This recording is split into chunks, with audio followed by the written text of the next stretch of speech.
राजेंद्रला गणित विषयाच्या चाचणीत परीक्षेत अनुक्रमे 58, 34, 63, 85 असे गुण मिळाले. तर त्याचे चाचणी परीक्षेतील सरासरी गुण किती?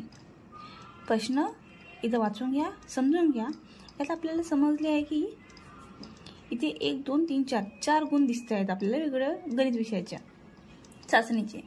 तर त्याचे आपल्याला सरासरी गुण काढायचे आहे. सरासरी गुण काढण्याचा सूत्र सोपा आहे, आपल्याला माहिती आहे. सरासरी इज इक्वल टू एकूण संख्यांची बेरीज. एकूण संख्या कुठल्या आहेत?